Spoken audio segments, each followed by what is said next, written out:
Je cède la parole à Mme la députée de Montarville. À vous la parole, Mme la députée. Merci beaucoup, Monsieur le Président. D'abord, j'aimerais remercier la quarantaine de groupes qui sont venus nous expliquer les raisons pour lesquelles ce projet de loi-là était discutable.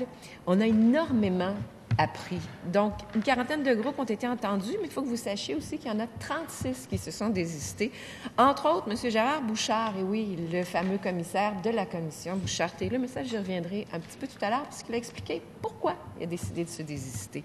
Ce qui est surprenant aussi dans ce projet de loi, c'est que très peu de personnes sont venues dire que c'était là le bon chemin à prendre. Au contraire. Donc, vous ne serez pas surpris d'apprendre que nous sommes déçus de ce projet de loi qui, selon nous, ne règle rien, mais sème une forme de confusion auprès de la population.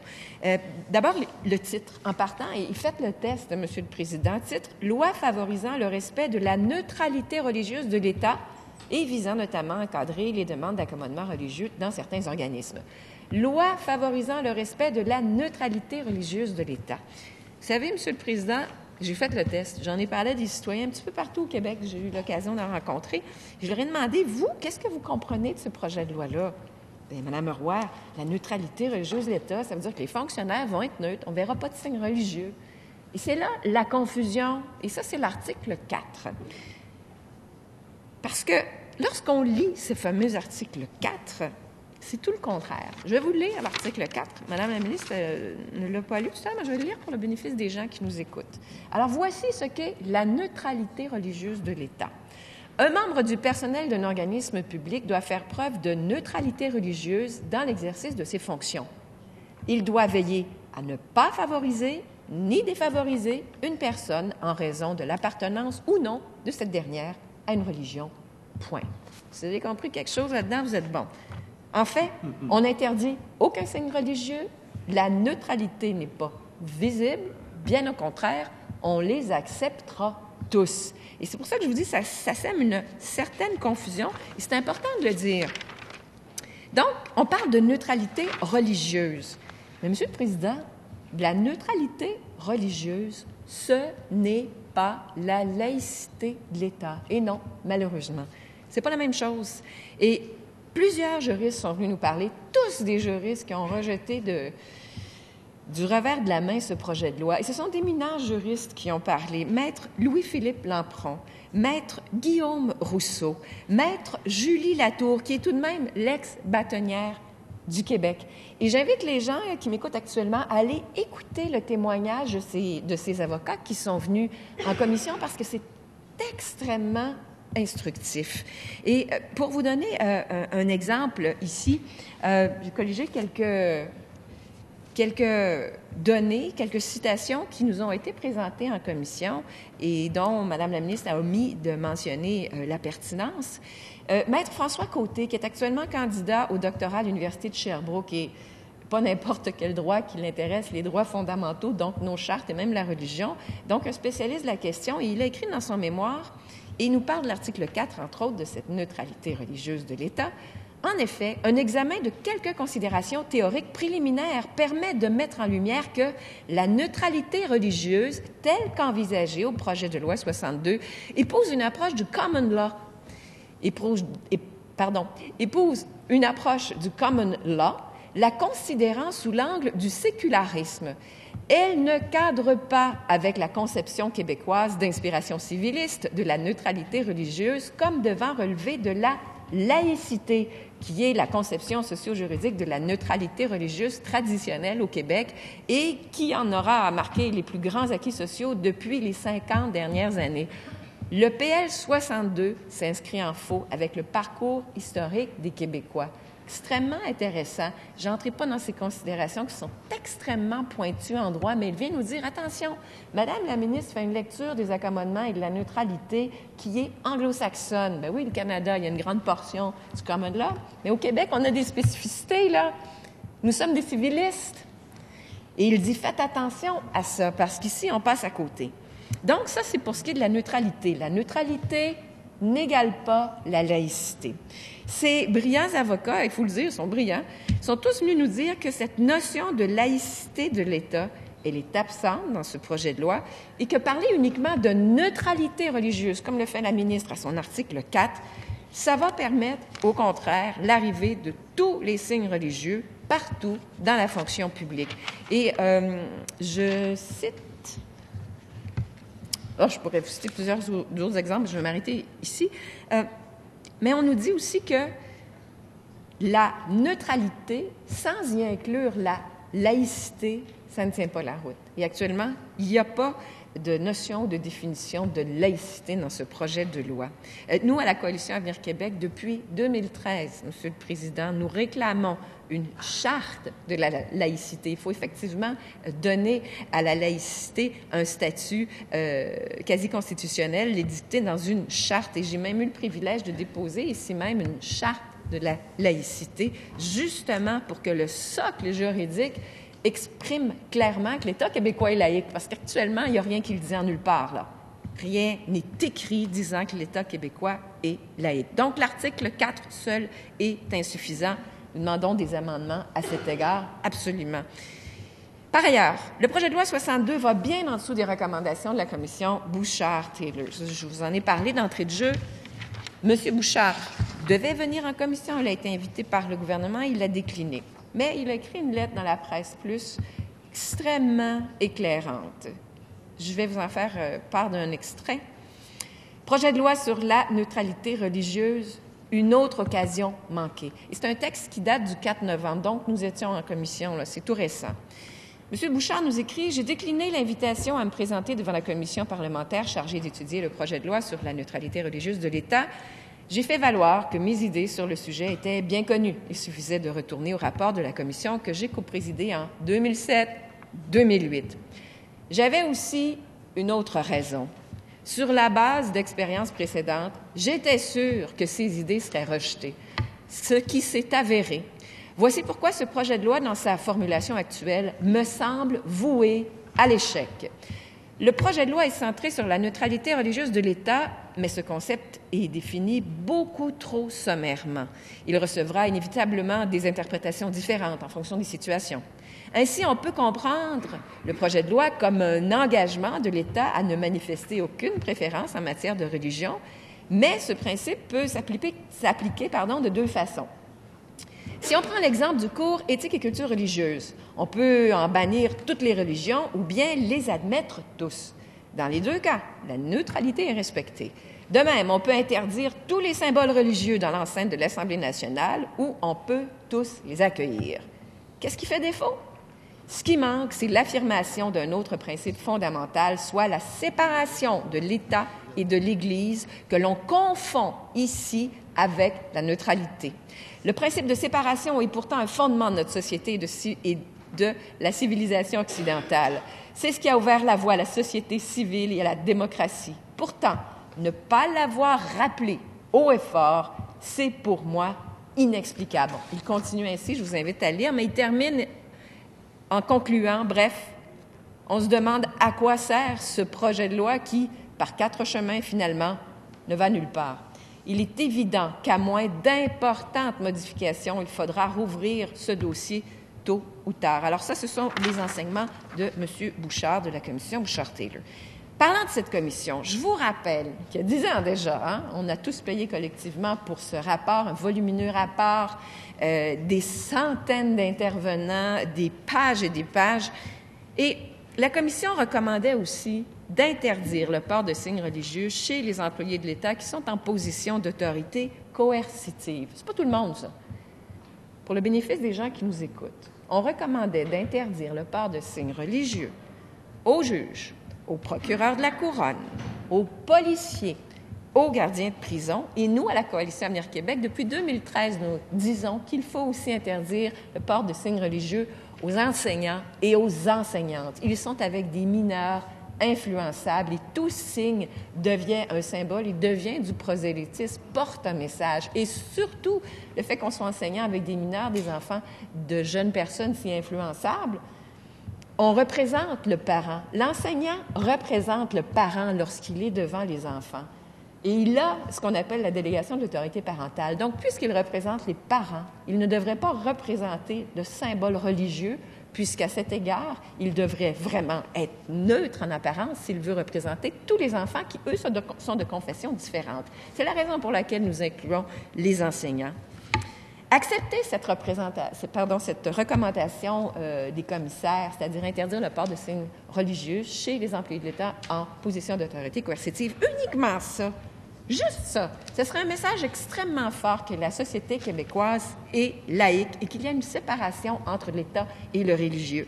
Mais cette simple recommandation, le projet de loi 62 n'y va pas. La ministre ne veut absolument pas aller là et je sens ici toute la frilosité du Parti libéral parce qu'elle nous l'a bien dit en commission parlementaire. Ce n'est pas le projet de loi du PQ, c'est le projet de loi du Parti libéral du Québec. Je pensais que les projets de loi étaient faits pour le bien-être de l'ensemble de la population, mais on nous a appris que c'était le projet de loi du Parti libéral du Québec et que non, ce n'était pas un projet de loi sur le linge. Alors, Mme la ministre a dû faire une clarification, justement, à cet égard. Donc, elle nous donnait tout à l'heure un exemple. Elle disait c'est impossible qu'une juge porte un tchador puisque les juges, vous le savez, ont cette toge rouge. Je veux bien. Sauf qu'elle n'a pas employé l'exemple du voile. Cependant, c'est très possible qu'une juge porte le voile. Et elle l'a d'ailleurs dit à des journalistes, elle n'avait aucun problème avec ça. Par ailleurs, avec ce projet de loi 62, une enseignante, oui, pourra porter le tchador en classe. Rien ne l'empêchera. C'est un projet de loi aussi qui va ouvrir la porte au niqab et à la burqa dans la fonction publique. Et c'est extrêmement sérieux. Et ce sont les juristes qui sont venus le dire. Ce n'est pas moi, ce n'est pas la petite catastrophiste caquiste qui ne comprend rien. Là. Les juristes que nous avons entendus sont venus nous le dire. Et voici pourquoi. Il y a un article 9 dans ce projet de loi, un article 9 avec lequel je suis en partie tout à fait d'accord. Le début de l'article 9, c'était d'ailleurs dans notre charte de la laïcité. Et ça dit, un membre du personnel d'un organisme doit exercer ses fonctions à visage découvert, sauf s'il est tenu de le couvrir, notamment en raison de ses conditions de travail ou des exigences propres à sa fonction, à l'exécution de ses tâches. On comprend qu'un soudeur, par exemple, doit avoir un casque. Mais donner et recevoir les services à visage découvert, je suis tout à fait d'accord avec Mme la ministre. Si l'article s'arrêtait là, le problème, et ce sont les juristes qui sont venus nous le dire, c'est le 3e alinéa. Au 3e alinéa de cet article 9, on vient de dire, mais vous savez, si quelqu'un veut nous demander un accommodement religieux pour se couvrir le visage, ben elle pourra. Alors, on vient d'ouvrir la porte au burqa, au niqab. Et ce sont les juristes qui nous l'ont dit, je vous le spécifie. C'est pour ça que j'invite les gens à écouter les éminents juristes que j'ai nommés tout à l'heure. Ils en font la démonstration et ils l'expliquent clairement. D'ailleurs, tiens, un exemple. Le professeur Guillaume Rousseau, professeur en droit de l'Université de Sherbrooke, il a écrit dans son mémoire « En ce qui concerne l'obligation d'avoir le visage découvert lors de la prestation ou de la réception de services publics, le projet de loi 62 est paradoxal. D'une part, les 2 premiers alinéas de son article 9 donnent l'impression de faire de cette obligation la règle, mais d'autre part, son 3e alinéa ouvre toute grande la porte à des accommodements à cette règle au cas par cas. » Monsieur le Président, ce sont d'éminents juristes qui nous l'ont dit. Mais vous savez, pour nous, à la Coalition Avenir Québec, le niqab, la burqa et le tchador, c'est non. C'est non parce que ce sont des accessoires de soumission de la femme, des accessoires de soumission de la femme hérités des islamistes radicaux. Et ce n'est pas avoir peur de l'autre que de dire ça.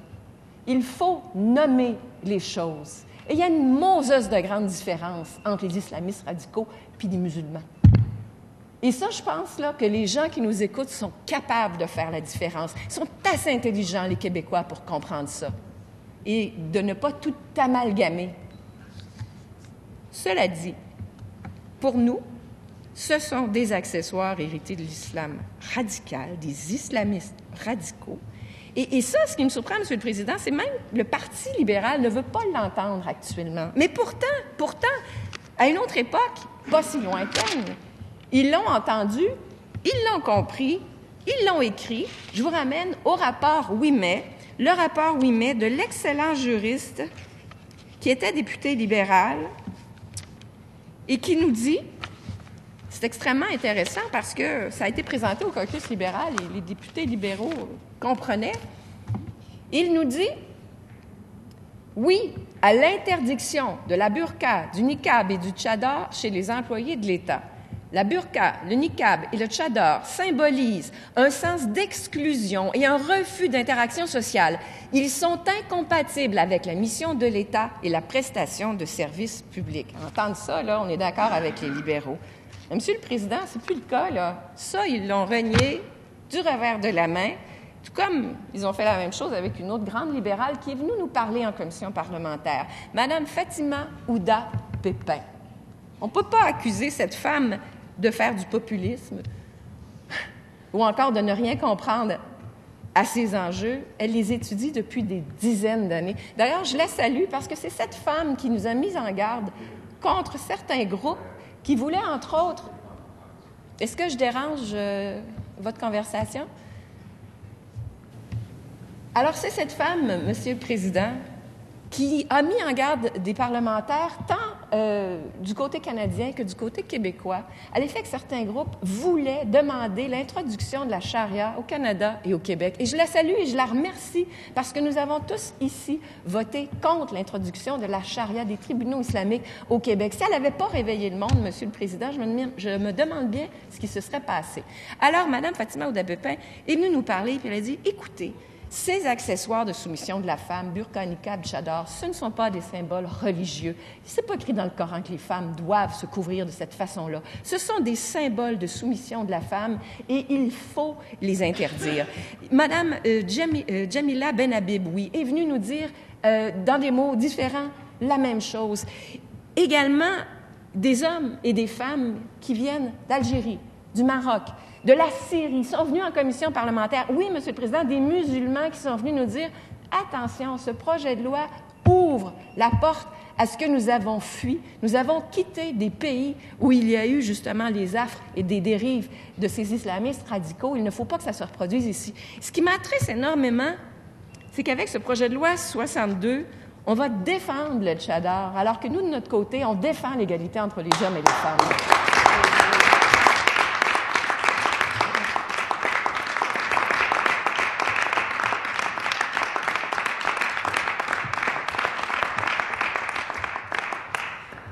Monsieur le Président, la ministre, tout à l'heure, j'ai pris des notes, elle n'a pas pu s'empêcher de m'envoyer un petit commentaire à l'effet qu'elle n'était pas animée par la peur des autres, naturellement en faisant référence à nos positions, à nous. Je refute ce qu'elle a dit. Nous n'avons pas peur des autres, Madame la ministre, bien au contraire. Et vous savez quoi, nous les écoutons, ces musulmans qui sont venus nous voir et nous dire « Faites attention, faites attention ». Monsieur le Président, nous n'avons pas peur des autres. Cependant, il y a des réalités géopolitiques. Et les islamistes radicaux, eux, font peur au monde occidental, eux font peur aux musulmans qui sont venus vivre ici en paix, sont venus vivre ici avec nous dans la paix. Il faut les écouter. Je vous disais, en Algérie, 200 000 morts dans les années 90, Monsieur le Président, c'est pas rien, ça. 200 000 morts. Ces islamistes radicaux, eux, ont semé la terreur et la mort sur leur passage dans plusieurs pays. Et ça, cette réalité-là, il faut la voir en face. Et refuser de la voir comme le fait actuellement le gouvernement, moi, ça m'attriste.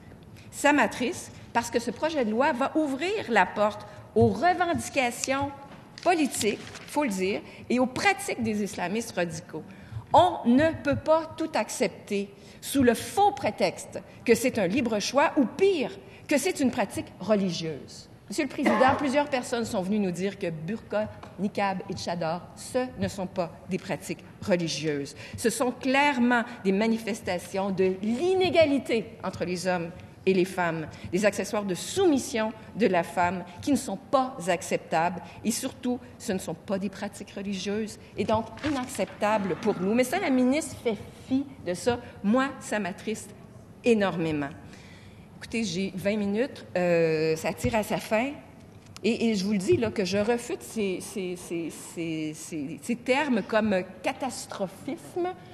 Non, voir la réalité en face, c'est une autre chose. Ah, on m'indique que je peux... D'accord, je croyais que j'avais 20 minutes. Non, je vous l'aurais indiqué, vous avez 1 heure comme tous les parlementaires, excepté les groupes non reconnus.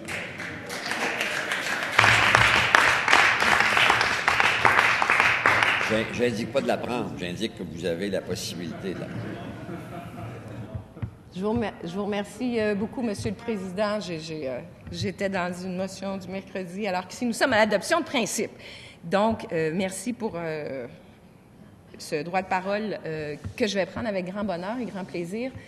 Et j'invite, comme je vous disais, j'invite les gens vraiment à aller écouter ce qui s'est passé dans cette commission parlementaire, puisque très peu de personnes sont venues nous dire « Bravo, projet de loi 62, vous réglez des problèmes ».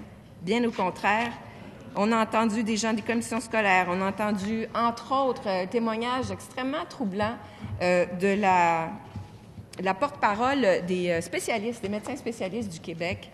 C'est à l'égard des accommodements religieux, parce que ce projet de loi aussi, ce qu'il fait, c'est qu'il crée la catégorie accommodement religieux, alors que vous savez que ce sont des accommodements raisonnables qui découlent de la jurisprudence, mais là, on codifie bien comme il faut les accommodements religieux. Qu'en est-il des autres accommodements, par exemple, pour des motifs de discrimination à l'égard de l'âge, de la race ou d'un handicap? Mais ceux qui sont religieux seront extrêmement bien codifiés. Et ce qui nous a troublés, c'est que plusieurs groupes, et oui, des groupes, entre autres, qui nous viennent de l'Afrique du Nord, des gens qui ont vécu dans d'autres pays avant de se joindre à nous pour vivre en paix, nous disent, écoutez, en faisant ça, vous allez multiplier les demandes d'accommodement religieux. J'ai trouvé ça particulier. Et actuellement, dans nos hôpitaux, la présidente, justement, des médecins spécialistes, et je vous invite à l'écouter parce que c'est très troublant ce qu'elle nous disait, toutes ces demandes qui se multiplient et qui sont faites bien souvent par le conjoint de la dame pour que la dame se fasse traiter, non pas par un médecin, mais par une femme médecin. Et on ne peut pas accepter ça lorsqu'on est à l'hôpital en train d'accoucher, comme le disait si bien l'obstétricienne gynécologue. Écoutez, on est en action, on est en train de pratiquer une intervention, on n'a pas le temps de faire ça, ni l'énergie, ni les moyens, mais ça se multiplie. Et les gens sont de plus en plus agressifs dans leurs demandes. C'est inacceptable, Monsieur le Président. Et je dis, faisons attention avec ce projet de loi. Tout à l'heure, je vous disais que j'ai eu le grand plaisir, le grand privilège, en 2013, à l'époque du projet de loi du Parti québécois, de M. Drainville, puisqu'on peut le nommer puisqu'il n'est plus ici, de déposer, moi-même et nous-mêmes, au nom de la Coalition Avenir Québec, une charte de la laïcité. Alors, de un, on ne souffle pas sur les braises de l'intolérance. De deux, on ne crée pas de division. Nous avons la même position depuis 2013. Nous sommes maintenant en 2016. Nous ne faisons pas de surenchère. C'est extrêmement important de le dire parce que j'entends des choses qui m'agacent à cet égard-là. Et je vous rappelle qu'en 2013, ce que nous avions demandé à la Coalition Avenir Québec, projet de loi mort au feuilleton, mais à l'intérieur duquel je vais me référer pour des amendements que je vais soumettre à la ministre, amendements qui, malheureusement, je crains fort, seront refusés, mais je vais quand même essayer.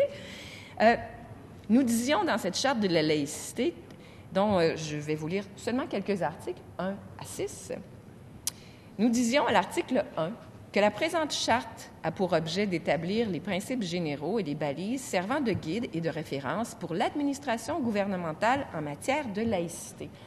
Et tout au long de la commission, les gens qui sont justement dans la fonction publique, les écoles, les hôpitaux, les syndicats sont venus nous dire « c'est pas clair, les accommodements, mais comment on va les appliquer? » Alors, déjà, on voulait avoir des guides de référence très clairs, nous le demandions. À notre article 2, nous disions « Le Québec est un État laïque ». Monsieur le Président, c'est clair, mais actuellement, nulle part dans les lois du gouvernement du Québec, ce n'est inscrit. Il y a la jurisprudence qui nous dit que de facto, l'État est laïque, je veux bien, mais ce n'est pas enchâssé dans une loi. Nous le demandions, nous le demandons encore et nous le soumettons à la ministre, nous lui demandons encore. Ça fera partie de nos amendements.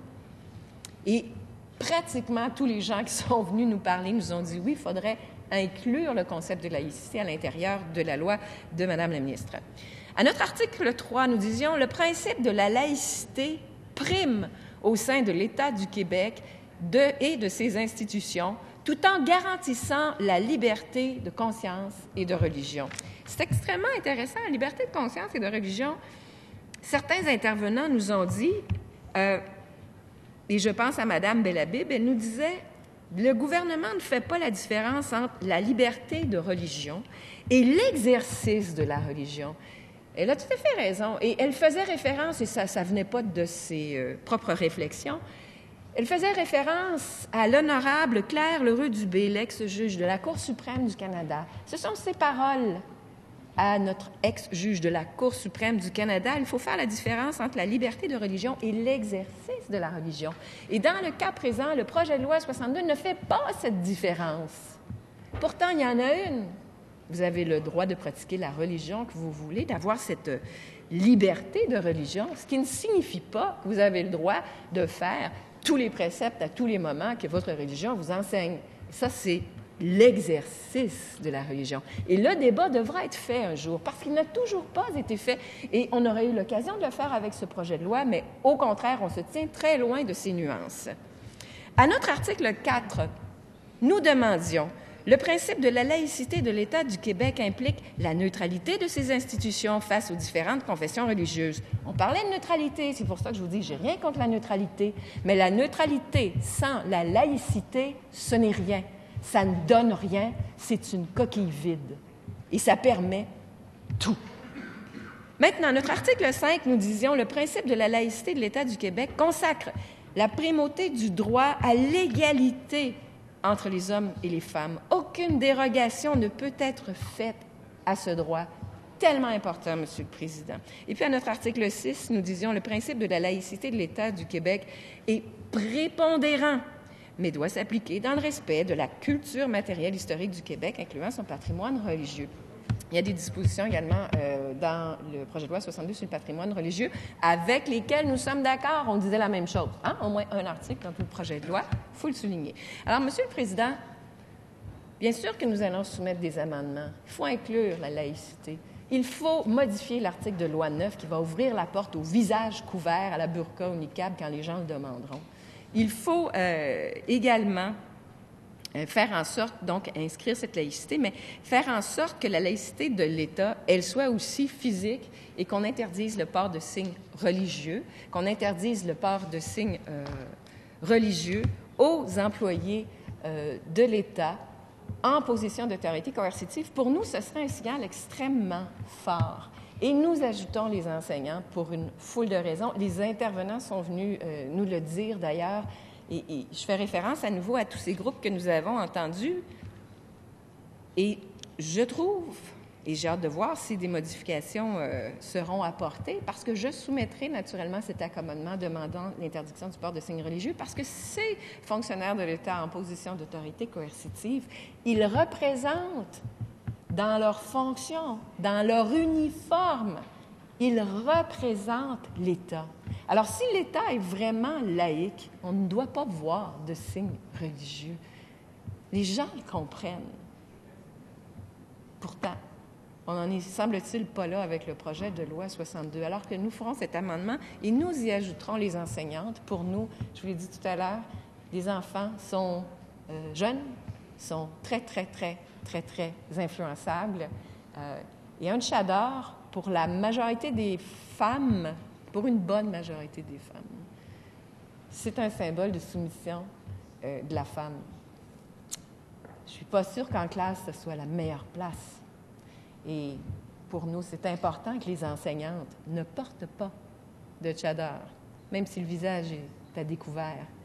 Il y a ici des accessoires de soumission de la femme qui nous viennent des islamistes radicaux, qui sont inacceptables dans une société libre et démocratique comme la nôtre, qui se veut aussi une société de droit, une société civiliste également, une société québécoise avec des prérogatives et aussi avec des enjeux particuliers. Ne serait-ce que la langue. Nous devons défendre notre langue continuellement, vous le savez. Et c'est la raison pour laquelle les juristes sont venus nous dire jusqu'à quel point Mme la ministre adoptait une position multiculturaliste très axée sur les décisions jurisprudentielles du common law. Mais on nous disait, ce serait bien que Mme la ministre regarde aussi les propos du juge Lebel, entre autres. On nous dit, faites attention aux particularités du Québec, respectez-les.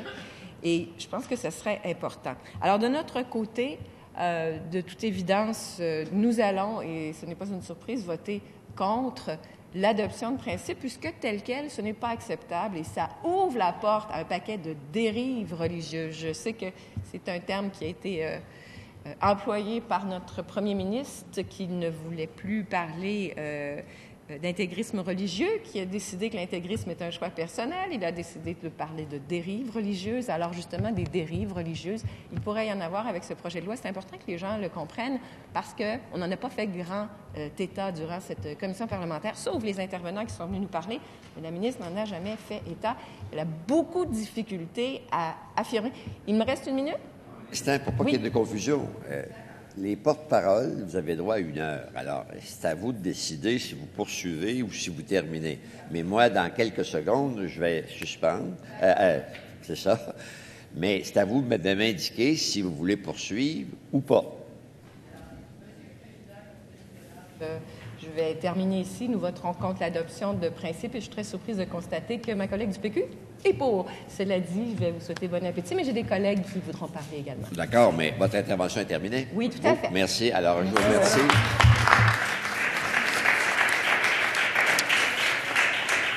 Et comme